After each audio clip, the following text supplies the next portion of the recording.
La situation s'améliore donc peu à peu, en partie parce que le blocage du dépôt de Saint-Pierre a été levé, ou plutôt cassé par une bonne centaine de CRS. C'était hier matin. Nous revenons sur cet événement avec Claude Garou, le secrétaire général de la CFDT Transport pour la région Centre. Bonsoir. Bonsoir. Et merci d'être avec nous ce soir. Vous avez donc participé au blocage du dépôt de Saint-Pierre du lundi 18 au lundi 25 octobre. Donc hier, vous paraissiez surpris, hier encore et tout au long de la semaine, surpris que la force de l'ordre finalement intervienne si tard.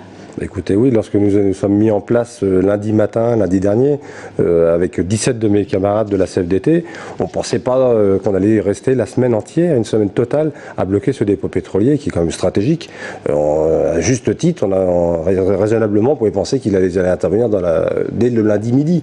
Et écoutez, la situation était devenue complètement ubuesque parce que, écoutez, on s'est été mis en avant sans arriver à négocier quoi que ce soit, et puis d'un seul coup on s'est aperçu que personne ne venait nous chercher. Alors qu'est-ce qui s'est passé selon vous? Pourquoi avoir mis tant de temps? Je pense qu'il y a une réelle volonté de vouloir retourner l'opinion publique contre les manifestations. Nous, ce qu'on avait voulu à la CFDT, Transport, à l'équipe animatrice de la FGTE, la décision a été prise le 14 octobre de faire le mouvement au niveau national, pour qu'il y ait une cohésion au niveau national.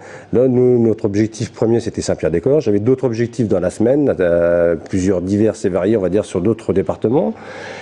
Être scotché, enlisé sur le premier, quelque part, bon, c'était pas fait pour me déplaire, parce que quelque part, ça nous a permis aussi de faire des échanges avec la population de Saint-Pierre-des-Corps et de Tours.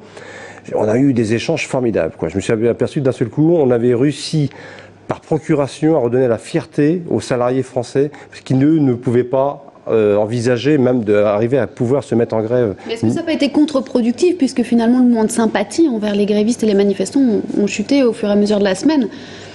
Non, je pense pas, non, parce que c'est pas du tout la réalité qu'on a vécue sur le terrain avec tous les copains. On était jusqu'à plus de 120, 130 personnes la journée sur le piquet de grève. La nuit, toujours une bonne vingtaine de personnes. Les échanges ont été vraiment formidables avec la population. On a noué des liens. Les gens nous ont laissé de l'argent, à qui ils nous apportaient des vivres, à qui nous faisaient des chèques sur place. C'était vraiment... Puis en plus, on a réussi à discuter avec les gens qui n'étaient pas favorables à nous, qui ont eu le courage, entre guillemets, de venir nous trouver pour dire, voilà, je suis pas d'accord avec vous, comment se fait-il que vous puissiez, à vous tout seul, avec 2 véhicules de moins de 3,5 tonnes, je le rappelle, on a réussi à bloquer les 2 entrées principales des 2 entreprises de dépôts pétroliers. Alors vous avez été délogé hier, vous parliez d'actions envisagées la semaine dernière. Est-ce que là, vous envisagez de les reporter? Quels sont vos moyens, modes d'action? Là, pour l'instant, à l'Union Fédérale Route, dont je fais partie, l'équipe animatrice, on a décidé de faire une pause pour laisser les gens se ravitailler en carburant, il n'est pas question de devenir impopulaire. Hein. Et puis, on attend la manifestation de jeudi prochain, 10h place de la Liberté à Tours, pour voir l'état de la mobilisation. Et ensuite, en fonction de cela, prenons nos responsabilités, comme on a toujours su faire à la CFDT, des choix, des actes. Lorsqu'il n'y a pas de négociation, à un moment donné, il faut arrêter de discuter. On n'est pas là pour non plus ne rien faire. Nous sommes des militants et nous retournerons de faire des opérations. Alors pour l'instant, je me réserve la primeur. Je n'annoncerai pas ce que je vais faire sur la région Centre, mais s'il n'y a pas de négociation, on continuera. Claude Garou, merci beaucoup d'être venu sur notre plateau répondre à ces quelques questions.